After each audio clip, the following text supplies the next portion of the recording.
ना सखीजिमा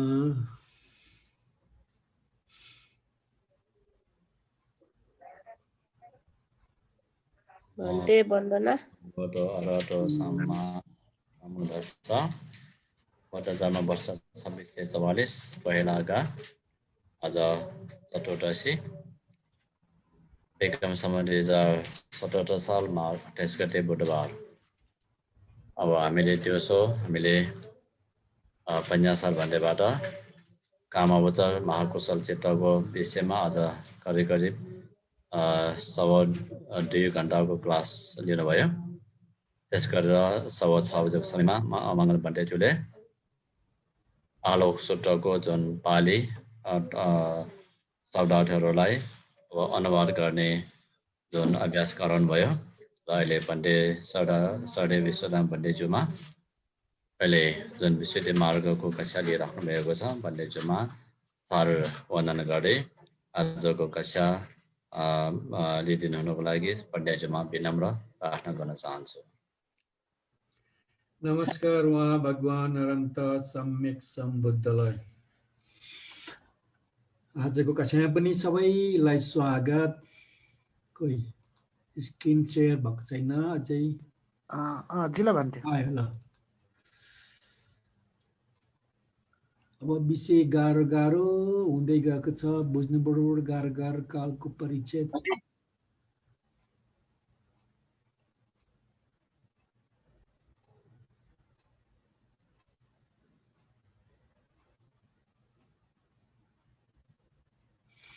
दुई आकारले आबुस निमित्त वन्दना पण्डितज्यू सुखीजीमा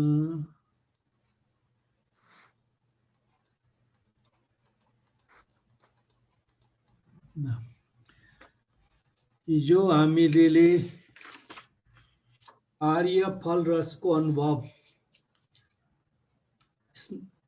शील समाधि प्रज्ञाको विषय समाप्त भइसकेपछि प्रज्ञा भावनाको फल त अनगिन्ती छ, सबै गरेर व्याख्यान हुँदैन। त सारमा 4वटा छ भने अनुसार 4 मध्ये क्लेशरलाई विध्वंस गर्नु अस्ति नै छोटोमा सक्यो, धेरै गाह्रो थिएन। अलिकता गाह्रो भएको यो आर्य फल रसको अनुभव जो हामीले आधा आधा जति सक्यौँ। यसमा फल समापत्ति के हो, कसरी समापन हुन्छ, आज छोटकरी हामीले अध्ययन गऱ्यौँ। र आज त्यसको बाँकी त्यसमा यो फल समापत्ति के हो भनेर जान्नु पर्यो भने 9वटा प्रश्न गर्नुपर्छ भने त्यो प्रश्नको जवाब पाइयो भने फल समाधिबारे जानकारी आउँछ। त्यसपछि फलको रस कस्तो हुन्छ, कसरी स्वाद पाउँछ भन्ने कुरो बुझिन्छ भनेर 9वटा प्रश्न गरेको मध्ये हिजो हामीले 5वटा जतिको प्रश्नको अध्ययन गऱ्यौँ मोटामोटी। अब 4वटाको छ, 6, 7, 8, 9 त्यहाँ सुरु भएको छ। अब गरौँ। अब आबोस अनिमित्त चेतो विमुक्तिको स्थितिको लागि 3 प्रत्यय छन्। सारा निमित्तहरूलाई मनमा नगर्नु, अनिमित्त धातुलाई मनमा गर्नु, पूर्वको अभिसंस्कार। मध्यम निकायको वचनले त्यसको 3 प्रकारको स्थिति हुन्छन्। अब स्थिति भन्छन् समापत्ति, समापन्न र समापत्ति जुन ध्यान समाधि छ त्यो समाधि स्थिति भन्यो त्यसमा कति रहिरहने, उत्पत्ति स्थिति र भङ्ग भन्ने 3 अवस्था हुन्छन् चित्तको भाव। त्यसै यो चाहिँ स्थिति भने बिचमा रहिरहने, त्यो रहिरहने त्यो समापत्तिले रहिराख्नेलाई 3टा प्रत्यय छन् अरे। यो प्रत्यय बुझ्न सक्नु छ हामीले चाहिँ अब छोटकरी सर पढ्ने मात्रै हो। सारा निमित्तहरूलाई मनमा नगर्नु, ध्यान दिएर पढ्नु चाहिँ तल आएर फेरि मनमा गर्नु भन्ने ठिक उल्टो आउँछ तल, त्यसैले ध्यान दिएर पढ्नु होला। सारा निमित्तहरूलाई मनमा नगर्नु, अनिमित्त धातुलाई मनमा गर्नु र पूर्वको अभिसंस्कार। यो 3टा प्रत्यय कारण बताएछ समापत्तिलाई टिकाइराख्नुलाई। त्यसमा यो व्याख्यान गरेछ। यसमा त्यहाँ पूर्वको अभिसंस्कार अर्थ हो समापत्तिदेखि पूर्वकालको परिचय। समापत्ति हुन अगाडि समय छ त्यो अभिसंस्कार बनाइन्छ। अभिसंस्कार बनाउने पुण्याभि संस्कार, अपुण्याभि संस्कार, अनिम संस्कार देख्नुभयो नि, जसले गर्दा हाम्रो त्यो यस्तो संस्कार जसको कारणबाट हामी जन्म मरणमा त्यसलाई घचाडेर लान्छ, त्यसलाई कारण बनाउँछ, त्यसलाई अभिसंस्कार भन्छ। त्यो पूर्वको अभिसंस्कार भनेको समापत्ति हुनुभन्दा अगाडिको समय, परिचित काल, त्यो समय। बाँकी जुन 2टा छ त्यसमा चाहिँ के छ भने अमुक्त समयमा उठ्ने छु यसरी परिचित हुनाले जबसम्म त्यो समय आउँदैन तबसम्म स्थिति हुन्छ। त्यो जुन ध्यान अभ्यास गर्दाखेरि अब उठ्नु पर्यो ध्यानबाट हैन। अमुक्त समयमा उठ्ने छु यसरी परिचित हुनाले जबसम्म त्यो समय आउँदैन तबसम्म स्थिति हुन्छ। म केही विशेष कारण पनि यसमा उठ्छु समापति उठ्छु भनेर अधिष्ठान गर्छ, तर त्यो अधिष्ठान पुरा नभएको बिचमा त्यो लम्बिरहन्छ, अगाडि बढिरहन्छ। त्यसलाई स्थिति समापतिको स्थितिकाल भङ्गकाल होइन, उदय होइन, त्यो समाप्ति चलिरहने काल हो भनेर यहाँ बताएको छ। तर यो समापति गर्नलाई स्थित गर्नलाई तीनटा प्रत्यय सारा निमित्तहरूलाई मनमा नगर्नु, अनिमित्त धातुलाई मनमा गर्नु हैन, अनि पूर्वक अभिसंस्कार। अब यहाँ त्यो अगाडिको दुईटा कुरा बुझाउनलाई पूर्वक अभिसंस्कार अगाडि ल्याएको छ। त पूर्वक अभिसंस्कार के भन्दा समापति हुन अगाडिको समय स्थिति, त्यसपछिबाट जुन दुईटा छ निमित्तबाट चाहिँ स्थिति हुन्छ। म समाज उठ्छु भन्ने अधिष्ठान गर्छ, त्यो समय आउँदैन तबसम्म बिचमा त चलिरहन्छ समापति ध्यान। त्यसलाई चाहिँ हैन स्थिति समापतिको स्थिति यहाँ सुरुमा भनेको छ नि कस्तो स्थिति हो भने उठाएको छैन, त्यो कस्तो स्थिति हो भन्ने कुरोको यहाँ जवाब। त्यो बिचको समयलाई उठ्ने समय अधिष्ठान गरेर बस्छ हैन, यति बेला म उठ्छु भनेर त्यो उठ्ने समय आउनु अगाडिको बिचमा जुन ध्यान भइरहन्छ त्यसलाई समापति स्थिति भनेर यहाँ व्याख्यान गर्यो। अब अर्को पछि आएको चाहिँ फेरि अब अनिमित्त चेतो विमुक्त उत्थानको लागि दुई प्रत्यय छन्। असमापति उठ्नु पर्यो हैन, उसले अधिष्ठान गरेको चाहिँ यति यो टाइममा उठ्छु भनेर, त्यसको दुईटा प्रत्यय माथि के भनेछ भने सारा स्थिति बस्नुको लागि चाहिँ समापतिमा अभ्यास गर्नुको लागि सारा निमित्तलाई मनमा नगर्नु भनेको छ। अब उठ्ने जुन कुरा आयो उल्टो भयो, त्यसमा के भने सारा निमित्तलाई मनमा गर्नु, बस्नुलाई मनमा नगर्नु आयो हैन, उठ्नुलाई चाहिँ नगर्ने आयो। बस्नुलाई अनिमित्त धातुलाई मनमा गर्नु भनेको चाहिँ अनिमित्त धातुले मनमा नगर्नु उल्टो, बस्नुलाई चाहिँ जुन गर्नुपर्ने त्यो उठ्नुलाई त्यो ठिक विपरीत बताएको छ। दुईटा प्रत्यय बताएको छ यहाँ, फेरि दोहोऱ्याउँछु। आवोस अनिमित्त चेतो विमुक्तिको उत्थानको लागि दुई प्रत्यय छन्। तपाईँले यहाँ देखाउनु पर्ला होइन, अनुसारले मैले किताबमा पढेँ हेरेँ होइन। सारा निमित्तहरूलाई मनमा गर्नु र अनिमित्त धातुलाई मनमा नगर्ने दुईटा उत्थान समापतिबाट उठ्नु पर्दा होइन, समाप्त छोडेर उठ्न गएर त्यसलाई बताएको। मध्यम निकायको वचनले यसको दुई प्रकारले उत्थान हुन्छन्। अब जुन हामीले निमित्त निमित्त शब्द प्रयोग गर्छ त्यसको अर्थ यहाँ बताइदिएको छ। त्यहाँ सारा निमित्त अर्थ हो रूप वेदना संज्ञा संस्कार विज्ञान। है उतापट्टि पहिला हामी पढ्छ संस्कार निमित्त भनेको छ। अब संस्कार भने पनि रूप वेदना संज्ञा संस्कार विज्ञान यो पञ्चस्कन्धबाट संस्कार बन्ने हो, त्यहाँदेखि कार्यकारणबाट बन्दै अगाडि जाने हो। यहाँ चाहिँ पञ्चस्कन्धलाई जोड दियो, तर यो जो पञ्चस्कन्ध छ त्यो नै निमित्त हो। त्यसमा के कुरा बुझाइयो भने यद्यपि यी सबैलाई एकसाथ मनमा गर्दैन, एकैचोटि यहाँ मनमा पाँचवटालाई मनमा त्यो ध्यान अभ्यास समापति गर्दाखेरि चाड गर्दैन अरे। तर के भने त्यो कुरा बुझाउनु पर्दा सङ्ग्रह गर्नु पर्दाखेरि चाहिँ एकपछि अर्को नाम लिनु परेको हुनाले चाहिँ यो पाँचवटा लिएको हो, तर एकैचोटि माने पाँचवटाको अभ्यास उसले गर्दैन भन्ने कुरा बताएको छ। पाथ यहाँ चाहिँ अलिकति बुझ्नु गाह्रो छ। पाथ प्युरिफिकेसन के भनेको छ, एक ध्यान अभ्यास गर्दा पाँचवटा क्रमले आउँदैन, एउटा आउँछ, तै पनि यो के हो भनेर नाम लिनु पर्दा पछि काम लाग्नु हुनाले यो पाँचवटा चिज नाम लिएको हो भनेर यहाँ अङ्ग्रेजीमा बताएको छ। त्यसैले यो पाँचवटा चाहिँ जुन रूप वेदना संज्ञा संस्कार विज्ञान त्यो नै निमित्त हो, किनभने क्लेशको आधार हो। अठामा संस्कारलाई निमित्त भन्यो होइन, यहाँ चाहिँ पञ्चस्कन्ध निमित्त पनि जो त्यो क्लेशहरूको आधार हो त्यसलाई निमित्त भनेको। तर त्यो निमित्त चाहिँ लगातार जुन समापति बस्दा पाँचवटा कुरामा उसले अभ्यास गर्दैन, तर बेला पनि गर्दा उसले, तर त्यो पनि नाम लिनु पर्दा होइन एकपछि अर्कोपछि आउनु हुनाले नाम लिनु पर्ने सङ्ग्रह शब्द प्रयोग गरेर चाहिँ नाम लिनु परेको हुनाले चाहिँ यो रूप वेदना संज्ञा पाँचवटा पञ्चस्कन्ध नाम लिएको भनेर पाली त्यो अङ्ग्रेजीमा हुन्छ। हामी त्यो अर्थ बुझौँ। यसैले जुन भावाङ्गले आलम्बन हुन्छ त्यसलाई मनमा गर्दै फल समापतिले उत्थान हुन्छ।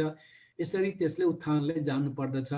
जुन ध्यान अभ्यास गर्छ एउटा अधिष्ठान गर्छ उसले, त्यो एउटा निमित्त आधार लिएर अधिष्ठान गरिसकेपछि जबसम्म त्यो अधिष्ठानसँग समय आउँदैन त्यसमा लगातार ध्यान बसिरहन्छ। त्यो ध्यान जुन समापन्न हुन्छ त्यहाँ अभ्यास भइरहेको हुन्छ होइन, त्यसलाई समापति स्थिति टिकिरहेको समय बताएको छ।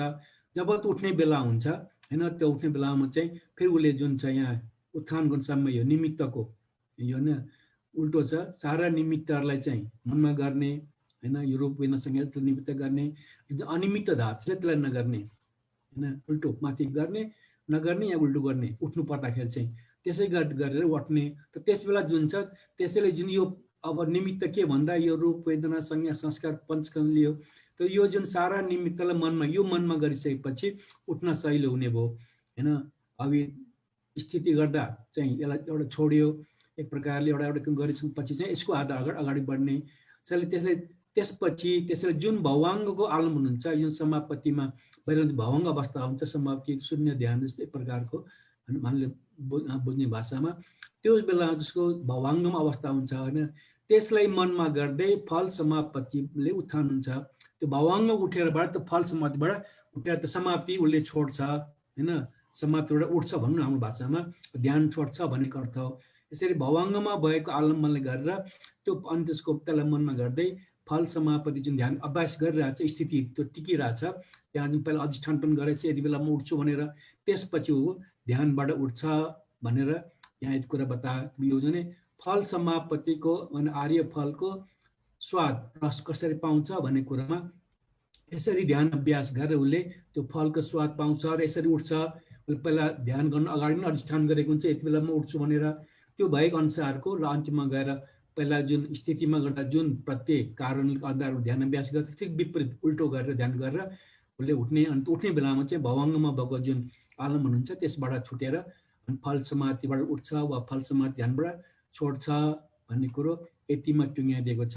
अब फलको फल नै अनन्तर हुन्छ। यहाँ फेरि यहाँ प्रश्न आएको छ नि, पहिला कता खोइ यहाँ त फेरि मेरो पेज मेकर चलाउनु बानी हुँदाखेरि त्यो वर्ड्सको त तलमाथिको दिमाग कता पुग्दो रहेछ हैन। कस्तो स्थिति हो, कस्ता उत्थान हो हैन, के फलको अनन्तर हो, कसको फल अनन्तर हो। अनन्तर भनेपछि हैन, त यहाँ अनन्तर चाहिँ फेरि हेतु पक्षको अनन्तर कुरा आएको छ, प्रत्येक त्यो अनुसार बताएको छ। खास छोटो अर्थ चाहिँ त्यसपछि हैन, त्यसको पछि के हुन्छ भने त्यसको अनन्तर के हुन्छ भनेर भन्छौँ। त यो फल समापति के हुन्छ भन्ने कुरो अहिले हामी फल आर्य फलको रसको बारे कुरा उठाएको हुनाले त्यस समापति हुँदा पछि के हुन्छ भन्ने कुराको आएको हैन। यहाँ कता आएको या त यहाँ के भन्छ फलको फल नै अनन्तर हुन्छ या भवाङ्ग हैन। यो चाहिँ एक प्रकारको क्वेसन प्रश्न गरेको रहेछ हैन, फलको फल अनन्तर हुन्छ वा भवाङ्ग भन्ने, र फल मार्गको अनन्तर हुन्छ, मार्गको पछि फल आउँछ भनेको अनन्तर पछि आउँछ। तर फलको अनन्तर हुन्छ अरे, गोत्रबुको अनन्तर हुन्छ, गोत्रको पछि पनि यो समापति हुन सक्छ। त नेव संज्ञाको अनन्तर हुन सक्छ। यो मार्ग विधिमा मार्ग अनन्तर हुन्छ, मार्ग विधि जुन मार्ग एउटा विधिमा 17 चित्त उत्पत्ति हुन्छ, मार्ग फल प्राप्त गर्दा त्यो विधिको त्यो त मार्ग जुन विधि त्यसमा भनेको, त मार्ग विधिमा पनि मार्ग अनन्तर हुन्छ फल समापति हैन। पहिलेको पछिल्लो फलान्तर हुन्छ, त्यही फलमा पनि पहिलो जुन फल समापति फल हुन्छ प्राप्त हुन्छ, त्यसको पछि आउने फल, त्यसपछि अर्को फेरि फल पाउँछ, एकपछि अर्को हुँदै हुँदै हैन। मार्गबाट चाहिँ फलमा आउने पुग्यो, तर फलमा पनि लगातार फल भनेर जान्छ भन्ने कुरो अर्थ यही होला। यसरी बताएको छ यहाँ। त पहिलेको पछिल्लो फलान्तर फल अनन्तर हुन्छ। फल समापतिहरूमा पहिला गोत्रोपको अनन्तर हुन्छ। फल समापति चाहिँ पहिला गोत्रबु, अब हाम्रो गोत्रबु के अरे अनुलोम, यहाँ तल अनुलोम भनेको छ यहाँ, तर गोत्रबु पछि यो फल समापतिहरू प्राप्त हुन्छ भन्ने कुरो अर्थ बताए।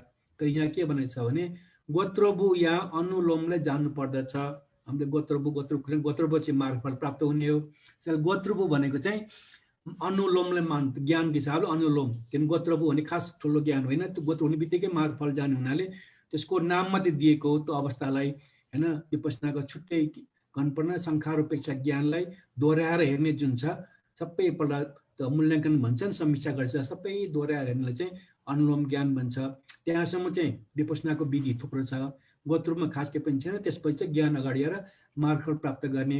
यसैले होला यहाँ जुन बार गोत्रको कुरा आछ, त गोत्रु भने के त भन्दा अनुलोमलाई नै जान्नु पर्दछ अरे। त्यही फल समापतिको लागि त्यहाँबाट आफू क्रम अगाडि बढ्छ भन्ने कुरा होला। यहाँ उदाहरणबाट के दियो भने पठान पञ्ञावारमा यो भनेको छ, अर्हतको अनुलोम फल समापतिको अनन्तर प्रत्यय हुन्छ। अर्हतहरूको बताए हामीले अब मैले हिजो अस्ति भने यो मार्गफल प्राप्त र यो लोकोत्तर विषय हुनाले बुझ्नु बडो गाह्रो छ। एकदम कम्प्याक्ट भाषा छ, खालि सर पढेर अलि मोटामोटी बुझ्ने बाहेक यसमा व्याख्यान गर्न अहिले हामी सक्दैनौँ। व्याख्यान गर्न लामो हुन्छ होला, धेरै विषय अध्ययन गर्नुपर्छ। म अहिले तपाईँलाई व्याख्यान गर्न असमर्थ भएको हुनाले ठिक मोटामोटी अर्थमा बताइदिन्छु। तर यहाँ किताबको भाषा यस्तै छ। अर्हतको अनुलोम फल समापत्तिको अनन्तर प्रत्ययले प्रत्यय हुन्छ हैन। अनुलोम फल जुन त्यो अनुलोम ज्ञानमा हुन्छ, अनुलोम जुन पछि जुन फल समाधि प्राप्त हुन्छ अनन्तर प्रत्ययले प्रत्यय हुन्छ। फलसँग अनन्तर प्रत्ययको जुन पछि हुने कारण बन्ने हेतुपत्यको अलिक पढ्नुपर्ने भयो, त्यति कुरा बुझिन्छ। त शैक्षहरूको यहाँ दुईटा अर्हत र शैक्ष र अशैक्ष, यहाँ अशैक्ष शब्द प्रयोग गरेन, अर्हत बन्यो। अर्हतलाई अशैक्ष भनिन्छ। हिजो पनि कृष्णले पनि शैक्षबारे प्रश्न गर्नुभएको थियो, तपाईँले बुझिरहनु भएको होला। त श्रोतापत्ति सकितागामी अनागामी जो अर्हन्त भइसकेको छैन, नभए कानूनले अनुरोधलाई पुरा सिक्नुपर्छ। त्यसलाई शैक्ष भनेको सिक्न योग्यहरू, सिक्नुपर्ने व्यक्तिहरू, पुद्गलहरू भनेर तिनटालाई शैक्ष भनिन्छ। अर्हन्तको साह्रै काम समाप्त भएपछि उसले अब त्यो अर्हन्त निर्माण प्राप्त बाँकी जे कसो गर्नुपर्ने कामै छैन, सिक्नु पनि कामै छ, त्यसलाई अशैक्ष सिक्नु नपर्ने भनिन्छ। त यहाँ अशैक्ष शब्द प्रयोग गरेन, सिधा अर्हत शब्द प्रयोग गरेछ। के भन्छ अर्हतको जुन अनुलोम फल समापत्तिको अनन्तर प्रत्ययले प्रत्यय हुन्छ। कुन प्रत्ययले हुन्छ भन्दा हेतुपक्ष मध्ये अनन्तर त्यो अनुलोम यहाँ भनेछ नि, गोत्रपु यहाँ अनुलोमले जानु पर्दछ, अलिक पृष्ठ जन्नेछ। त्यसबाट अभ्यास गर्दै अब स्वतापति मार्गमा हैन फलमा पुग्ने हुनाले अनुलोम पछि यो फल समाधि प्राप्त हुन्छ। त्यसैले अनन्तर प्रत्ययले प्रत्यय हुन्छ। सो कारणले यो फल समाप्ति प्राप्त हुन्छ भनेर छोटकरी बताएको छ। हामीले बुझ्ने भाषा त्यही हो। तर शैक्षमा अर्हतको कुरो त्यो हो। तर शैक्षहरूको अनुलोम फल समापत्तिको अनन्तर प्रत्ययले प्रत्यय हुन्छ। फेरि शैक्षको चाहिँ अनुलोम भाषा त एउटा चाहिँ अर्हतको अनुलोम फल समापत्तिको अनन्तर प्रत्ययले प्रत्यय हुन्छ। शैक्षहरूको अनुलोम फल समापत्तिको अनन्तरले प्रत्यय हुन्छ। भाषा के त्यही छ।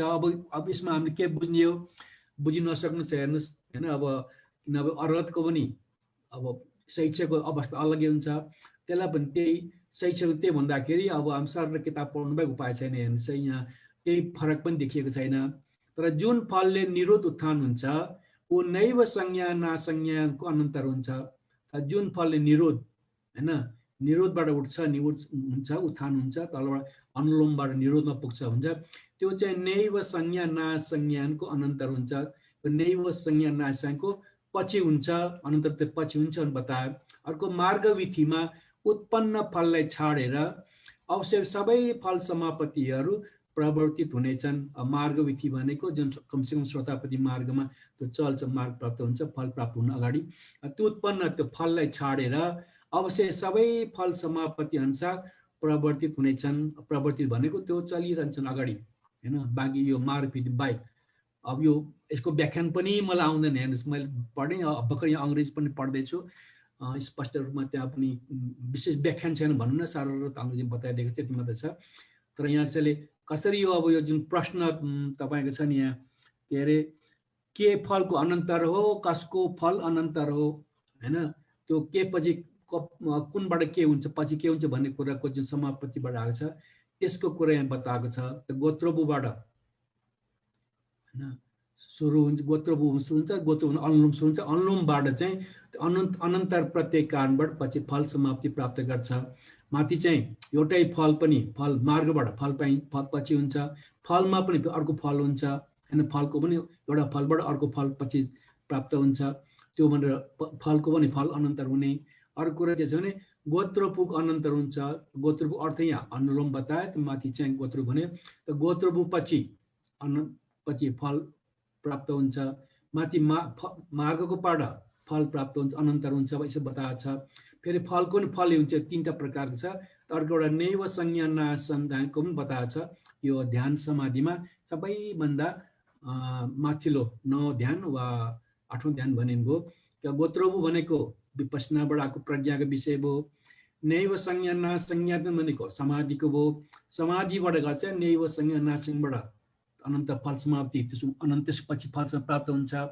प्रज्ञाको हिसाबले चाहिँ गोत्रबुबाट प्राप्त हुन्छ भन्ने कुरा यहाँ अब बुझ्नु पर्ने। अर्को मार्गविधिमा मार्गको अनन्तर हुन्छ अनि यहाँ फल मार्गको अनन्तर भनेको छ। मार्ग विधिमा चाहिँ मार्ग अनन्तर फल समापत्ति हुन्छ। र फल समापत्ति पनि त्यस एउटा फलबाट अर्को फलपछि प्राप्त हुन्छ। यसरी कसरी अनन्तर हुन्छ, के को अनन्तर हुन्छ, के को पछि हुन्छ भन्ने अर्थमा यसरी व्याख्यान गरेको छ। त्यही कुरालाई फेरि हैन कसको फल अनन्तर हुन्छ भन्ने कुरामा चाहिँ अरथको हैन अनुलोम फल समापत्तिको अनन्तर प्रत्यय हुन्छ। कुन कारणले त्यो फल समाप्ति प्राप्त हुन्छ, अरथको चाहिँ अनन्तर प्रत्यय हुन्छ। फेरि शैक्षरको पनि त्यही अनुलोम फल समापत्तिको अनन्तर प्रत्यय हुन्छ। यसमा के फरक छ भन्ने कुरो यहाँ छैन। अब अङ्ग्रेजीमा पाएन, यसमा व्याख्यान गर्ने कुरो अब नसक्ने भइयो। त जुन फलले निरोध उत्थान हुन्छ वो नैव संज्ञा ना संज्ञा अन्तर हुन्छ। जुन फलको निरोधको उत्थान हुन्छ, निरोधबाट उठ्छ वा निरोधमा पुग्छ, अब यहाँ अनुलोम भनेको छ नि त पृथक जन्मबाट माथि त्यस पुग्छ, त्यसलाई चाहिँ नैव संज्ञा ना संज्ञायतनको अनन्तर हुन्छ अरे हैन। त मार्ग विधिमा उत्पन्न फललाई छाड अवश्य सबै फल समाप्ति हुन्छ, प्रवृत्ति हुन्छ। यो चाहिँ अब सार पढ्नु बाहेक अरू चाहिँ व्याख्यान गर्ने अवस्थामा छैन। हेर्नुहोस् पासिपासिकाहरू गाह्रो छ। धेरै प्रकारको ग्रन्थहरू समावेश गरेर अब के भने के अरे अभिधर्म सबै गरेर गऱ्यो भने सायद धेरै कुरा बुझिएला। अब अगाडि पछाडि सबै किताब पढ्यो भने बुझिएला। अलि स्पष्ट यति भन्दाखेरि चाहिँ यति कम्प्याक्ट टाइट छ भाषा छ कि बुझ्न गाह्रो छ। अब मैले तपाईँ धेरैपल्ट बुझ्ने कोसिस गरेँ, सकिएन। छोटकरीमा चाहिँ तपाईँलाई यति बताउने। त आज जुन आर्य फलको समापत्ति छ, खास केही पनि छैन। यसको पछाडि चाहिँ जुन फल समापत्तिको स्वाद पाउने भनेको छ त्यसको गुण विशेषता बताउनलाई यो लामो पाली भाषामा गाथा छ। त्यसको सार के भन्दाखेरि चाहिँ क्लेशको पीडाको शान्ति, अमृतको आलम्बन, शुभ शोकको आमिष रहित, शान्त उत्तम सामान्य फल, ओजवान पवित्र अमृत मधु समान अत्यन्त मधुर सुखले व्याप्त छ। त्यो सुख त्यस आर्यको अनुरक्त रस भएको छ, किनकि प्रज्ञा भावना गरी पण्डित त्यस सुखलाई प्राप्त गर्छ। यसैले यो आर्य फल रसको अनुभव यहाँ विपस्सना भावनाको आनिसंस बनिन्छ। त्यो आर्य फलको स्वाद कस्तो छ भनेको अलि यो उपमाबाट त्यसको व्याख्यान गरेको मात्र हो। मुख्य कुरो त्यहाँ फल समापत्ति छ। आर्य फल भन्दा फल समापत्ति के हो, कसरी उत्पत्ति हुन्छ, कसरी हुन्छ भन्ने कुरा जुन माथि मूलमा बताएको छ त्यति कुरा हामीले विशेषमा जान्नु पर्यो। अर्को चाहिँ के कारणले हुन्छ, कसपछि हुन्छ भन्ने कुरा छोटकरी बतायो। एकदमै टाइट भएर मैले तपाईँलाई व्याख्यान गरेर बताउन सकेको छुइनँ। आजलाई धेरै लामो छैन, थोरै छ। भोलि हामी यहाँ फेरि अलिअलि गर्दै निरोध समापत्तिलाई समापन हुनेको सामर्थ्य पनि अझ झन् गाह्रो छ निरोध समापत्ति बुझ्नुलाई। त्यसैले त्यो भोलि गरौँला, बिस्तारै बिस्तारै अलिअलि गरौँला। त यहाँ अब मैले भ्यासम्म बुझाउने कोसिस गरेँ। अब म पनि आफै पनि अलिकति यहाँ कति कुरामा कन्फ्युज छु, स्पष्ट छैन भने तपाईँ झन् कन्फ्युजन हुन्छ होला। त्यसैले अब कन्फ्युजन गर्नु छलफलबाट धेरै कुराहरू स्पष्ट हुन्छ। तपाईँले केही नबुझेको कुरा छ भने सोध्नुहोस्। यहाँ अङ्ग्रेजी किताब पनि पल्टाएर आएको छु, भ्यासम्म तपाईँलाई बुझाउने कोसिस गर्छु। अब उपासक उपासिकाहरूले वा विद्यार्थीहरूले नबुझेको कुरा सोध्न सक्नुहुन्छ, सोध्नुहोस्। अब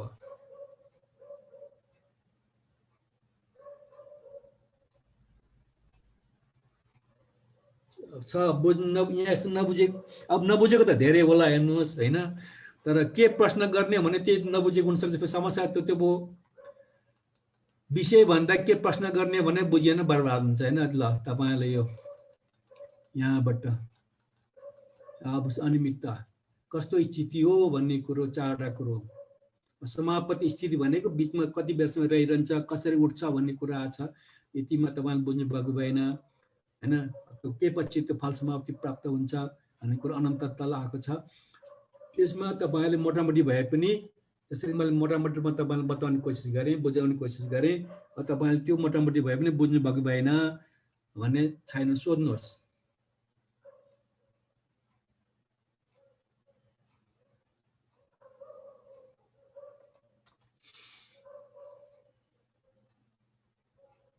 छैन, हजुरलाई सोध्ने छैन? यो फलको फल नि अनन्तर हुन्छ या भवाङ्ग भनेछ नि भन्दै। हजुर, त्यसमा यो फल मार्गपछि फल आउने भयो, अनि यो गोत्रको अगाडि आउने भएन भन्दै। यहाँ गाह्रो छैन, बताउनु बडो गाह्रो छ। यहाँ धेरै कुराहरू छ। अब सोझोमा मार्गपछि फल आउँछ भन्ने कुरो त स्पष्ट छैन। पहिला मार्ग हुन्छ, स्वतःपट्टि मार्ग स्वतः फल होइन, सकितगामी मार्ग सकितगामी फल त स्वाभाविक छ। त्यहाँदेखि फलको फल नै अनन्तर हुन्छ अरे होइन। अब मार्ग पछि फल आउँछ नि त फलले फलको पछि फेरि फल आउँछ, फलबाट फल आउँछ होइन। अस्ति पनि त्यहाँ माथि कुरा गरेको थियौँ हामीले, एकजनाले के भने यसरी अभ्यास गरेर मार्गबाट फल हुन्छ, फल भयो भने फेरि मार्ग प्राप्त हुन्छ भनेर जुन माथि कुराहरू छ त्यसमा कुरा गरेर यदि त्यसरी हुने भने त फल भयो भने मार्ग भनेको त अर्को त हो, स्वतःपट्टि फलबाट मार्ग भने सकितगामी मार्ग भयो, फेरि त्यो स्वतःपट्टि फल भयो भने फेरि अनागामी मार्ग हुन्छ गर्दै गऱ्यो भने त सम्यक सम्बन्ध पुग्छ। यो हुँदैन, फलको फलमै सीमित रहन्छ, फलबाट फल पाउँछ तर एकपछि अर्को फलको क्रम चल्ने मात्रै, प्रवृत्ति भनेको त्यो चलिरहन्छ, चल्ने मात्रै हो, तर त्यसले अगाडि अर्को त्यो मार्गमा छुट्टिनु भन्ने हुँदैन भनेको थियो होइन। त्यसको लागि फलको फल अनन्त त्यसको अर्थमा चाहिँ आएको होला यो, माने एउटा फलको क्रम चलिरहन्छ, त्यहाँ फल हुन्छ, खालि मार्गमा चाहिँ मार्गपछि फलमा प्रमोसन हुन्छ भन्नु अगाडि बढ्छ, तर फलको चाहिँ फलमै हुन्छ होइन। समापतिमा कुरा गर्दा त्यो मैले बताएको छ। त्यसैले यो फलको फल नै अनन्तर हुन्छ भन्नु नै त्यो भने के अरे फलको मार्गबाट चाहिँ फल हुनसक्छ, तर फलको एक फलको कारण अर्को त्यसपछि अर्को फल हुन्छ, पछि अर्को फल, त्यो जुन क्रम छ फलको समय लामो, किन फल समापत्ति हामी भन्दैछौँ नि, त्यो ध्यान अभ्यास लामो गर्नु पर्यो, त्यसले त मार्गमा सीमित हुँदैन, मार्ग अगाडि बढ्नु पर्यो, उता अगाडि त्यो फल समाप्ति भन्ने बित्तिकै चाहिँ के अरे त्यो ध्यान अभ्यास गर्दाखेरि चाहिँ त्यो स्वतापन्न भए सकितगामी हुने, सकितगामी के अरे अनागामी हुने होइन, आफ्नो जुन ध्यान छ उसको क्षमता, उसको एउटा उपलब्धि छ त्यसमा समापन्न, त्यो समापन्न भएर ध्यान अभ्यास गरिरहने गर्दाखेरि मार्गबाट त अगाडि बढ्छ, तर फल त लगातार त्यो समापत्ति भइरहन्छ। त्यसैले होला एउटा फलको अर्को फल अर्को पछि हुन्छ भनेर सायद मेरो विचारमा चाहिँ, मैले बुझेअनुसार त्यसैको लागि यो फलको पछि अर्को फल हुन्छ भनेको यहाँ छ नि, यहाँ पहिलेको पछिल्लो फलान्तर हुन्छ भनेको छ, सायद अर्थ त्यही हुनुपर्छ। हामी अहिले फल समापत्ति, फलको ध्यान जुन छ स्वतःपट्टि आदिले पाउने ध्यान छ त्यसको बारे कुरा गरिरहेका छौँ, त्यो स्थिति अझ बिचमा बसिरहन्छ भनेको छ। त्यो भएको हुनाले त्यो फलको फल मात्रै हुनाले एउटा फल अर्को हुँदै फलको मात्रै अभ्यास गर्छ भनेर हामीले अब बुझ्नुपर्ने भयो मेरो विचारमा।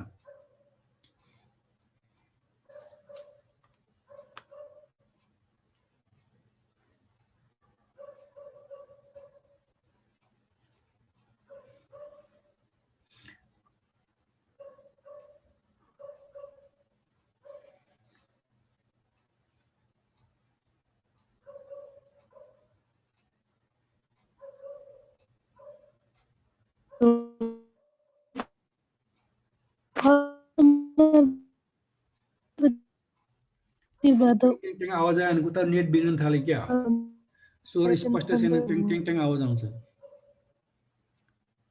कसले सोध्न लाग्नु भएको होला?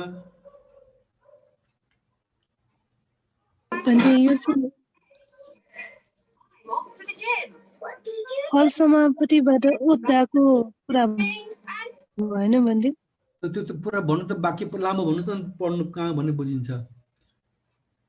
यही फलकोमा हो, त्यसमै हो भन्दै यो नैव संज्ञाना संज्ञायतन अनन्तर हुन्छ भने कि उद्धा चाहिँ नैव संज्ञाना संज्ञायतन उत्पत्ति भएर पछि त्यो फल समापतिबाट उठ्ने कुराको व्याख्या हो भन्दै। त्यति अब यहाँ पनि त्यो कुरा अङ्ग्रेजीमा पुरा स्पष्ट छैन होइन, त्यतिमा अनुवाद छ भने जुन समापति स्थिति हुन्छ नि होइन, त्यो अनन्तर कसको पछि त्यो फल हुन्छ भन्ने कुरामा नैव संज्ञा ना संज्ञा अन्तर त्यसको पछि पनि हुन्छ, एउटा गोत्रको अन्तर हुन्छ, एउटा नैव संज्ञा ना अन्तर हुन्छ होइन, एउटा मार्ग पछि हुन्छ, एउटा फलको फल पछि हुन्छ। चार प्रकारले चाहिँ बाट त्यो फल फेरि बढ्दै जान्छ भन्ने कुरो हो मैले बुझेअनुसार।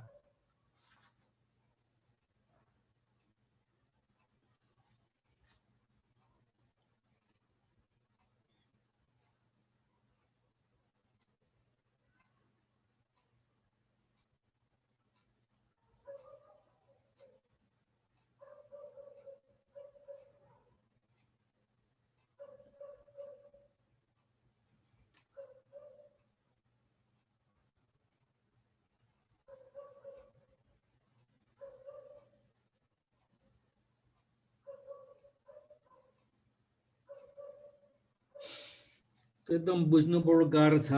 मार्ग फल प्राप्त गर्ने लोकोत्तर विषय हो, समापति ध्यान जस्तो कुराहरूको आएको छ।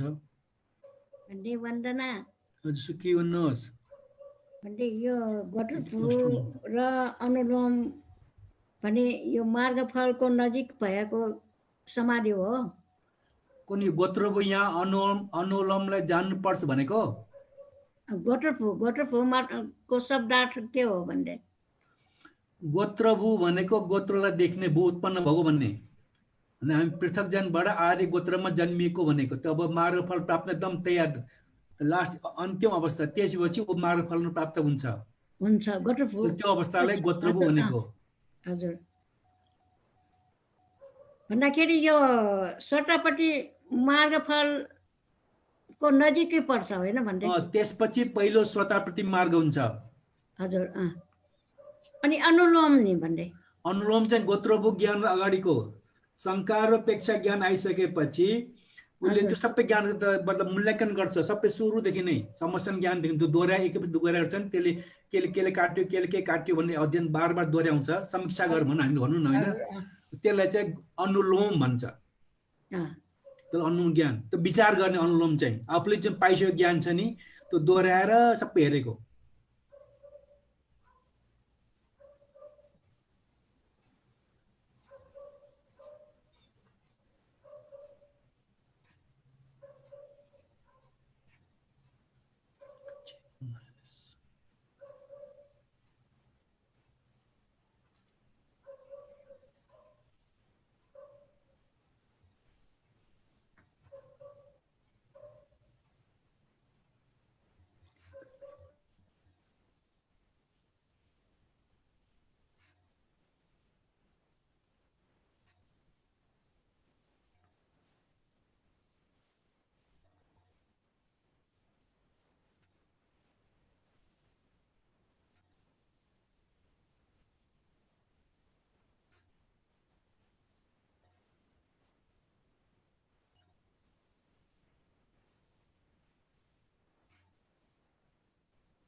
प्राणपुत्र भन्दैको नेट गयो कि के हो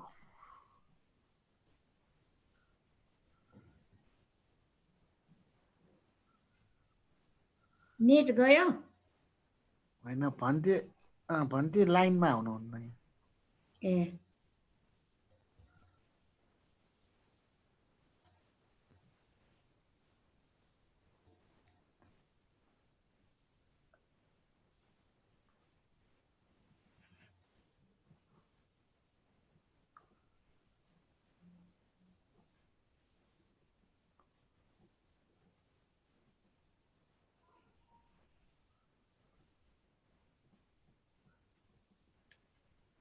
बढी ज्ञान भन्थे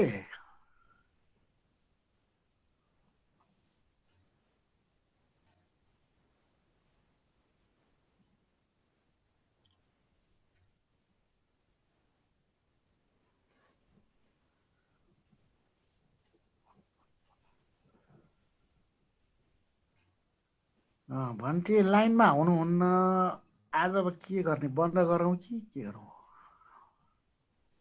आउनुहुन्छ होला समय त भएको छैन नि नौ समय त पास भएको छैन नि आउनुहुन्छ होला उहाँ होइन भनिदिएको नेट गएको भए त उहाँ आउनुहुन्न मेरो विचारमा नेट गएको हुनुपर्छ होइन ठ्याक्कै एकछिन रोकिएर ठ्याक्कै गयो एकछिन हेरौँ न हुन्न हुन्छ पाँच 10 मिनट हेरौँ अनि पण्डितजी आउनुहुन्न भने अनि हुन्छ विचार गरौँ न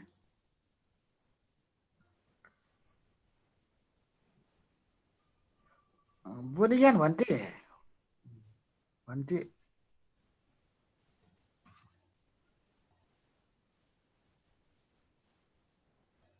भन्टेन कोनै बिजना चुनला जिफ भन्टे ध्यानै बिजना चुन्ला ध्यान या दुईमाको भन्टे कोनै जाजी चुनि ए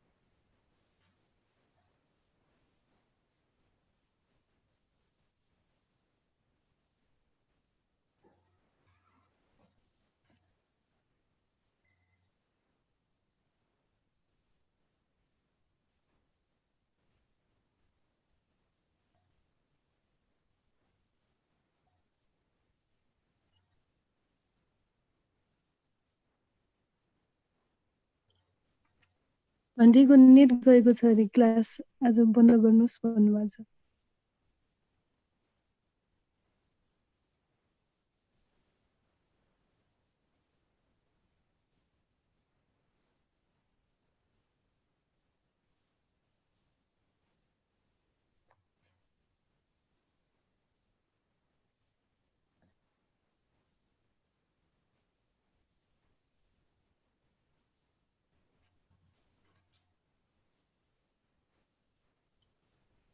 कृष्ण प्रसाद दाई हजुर जे बोडिगान भन्टे दा धाउडु फोन याना बिजे धाउडु नक्तिनि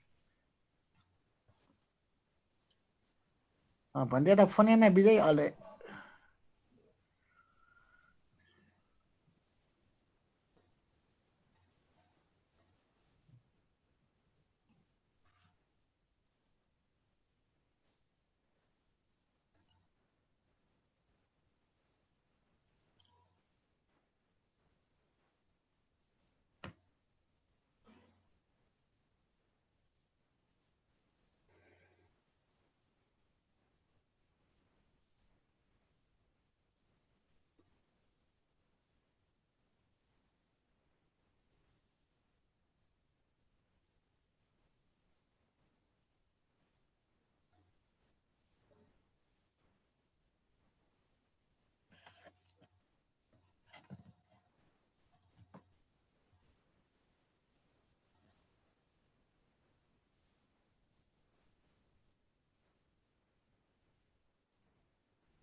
हामी यसो गरौँ न एकछिन इलियर भयो नि पढेर बसौँ कि एकजनाले पढौँ न यो ल यसो गरौँ अनि भन्टे आउनुभयो भने अनि हामी क्लास गरौँ एकजनाले पढिदिनु होला हुन्छ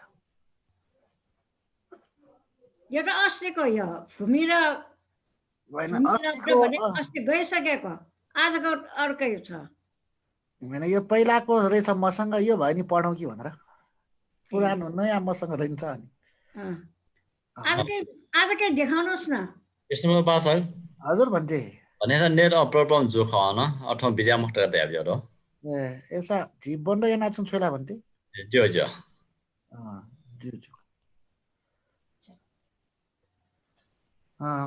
भन्थे यसो धया बिजा भन्थे ल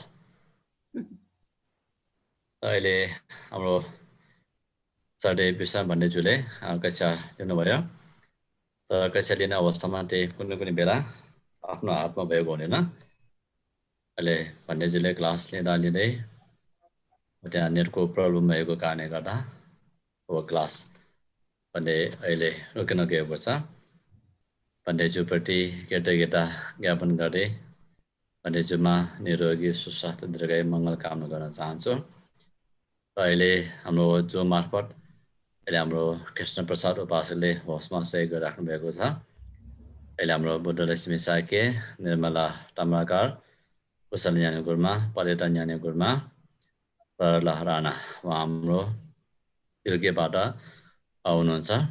उहाँ उपासिकाले हाम्रो बोधी परिधि कक्षाको लागि पनि उहाँले दिवंगत आफन्तहरूको नाममा उहाँले जुन बोधी परिधि कक्षाको लागि जुन स्पोन्सर डाटा गर्नुभएको थियो, दुईवटा हो कि होला दुईवटा, त्यसै गरेर हामीले सरस्वती बजार हुनुहुन्छ सुनीति बजाचार्य, हाम्रो सरला राणाले यसरी हाम्रो बोधी परिधि कक्षाको लागि उहाँले जुन सहयोग गर्नुभएको छ, अब त्यसको लागि धेरै साथसाथै उहाँले परिधि कक्षाको लागि पनि उहाँले त्यो म्यानेज गरिराख्नु भएको छ। त्यसको लागि धेरै धेरै हाम्रो सरला राणा उपासिका परिवारलाई धेरै धेरै साह्रो अनुमोदन गर्न चाहन्छु। र त्यसै गरेर हाम्रो अहिले माइला डोङ पनि आउनुभएको छ। र अहिले जति पनि तपाईँले क्लासमा अध्ययन गर्नुभएर विभिन्न तरिकाले परिधिको लागि सहयोग गरिराख्नु भएको छ, सबै सहयोगको लागि धेरै धेरै साह्रो अनुमोदन चाहिँ तपाईँहरू सबैलाई निरोगी सुस्वास्थ्य मङ्गल दीर्घायु कामना गर्न चाहन्छु। अब हाम्रो भोलि के बार छ? भोलि बिहिबार होइन? भोलि बिहिबार हाम्रो ट्रेड मानन्द सरले 10 कक्षाको बुध र बुधबार कक्षा लिनुहुनेछ, दिउँसो 3:30 बजे। त्यसपछि हाम्रो 6:15 बजे सङ्गीत भन्दैले पाली कक्षा लिनुहुनेछ अनि 8:35 विश्राम बन्देजुले क्लास लिनुहुनेछ। तपाईँहरू पनि कक्षामा आइदिनुहोस्। अहिले हाम्रो कक्षा यो जुम कक्षा भएको कारणले गर्दा अहिले यो संसारभरिमा रहनुभएका नेपालीहरूले पनि सुन्ने अवसर पाइराखेका छन्। र तपाईँहरूको कारणले गर्दा पनि हो, तपाईँहरू विद्यार्थी उपस्थित हुनुभएको कारणले गर्दा हाम्रो टिचरहरूले पनि पढाउने मौका पाउनु भएको छ, तपाईँले पनि मौका पाउनु भएको छ। र अहिले सबैले यो संसारभरि छरिरहनुभएका नेपाली दाजुभाइ दिदीबहिनी भाषाभाषीले यसरी पढ्ने मौका पाइराख्नु भएको छ। त्यसको लागि धेरै धेरै साधु अनुमोदन व्यक्त गरे। अब आजको यो कक्षा यहीँ बन्द गर्न चाहन्छु। सबैलाई मङ्गल कामना छ। तेरङ तेटाटो बुद्ध शासनम्।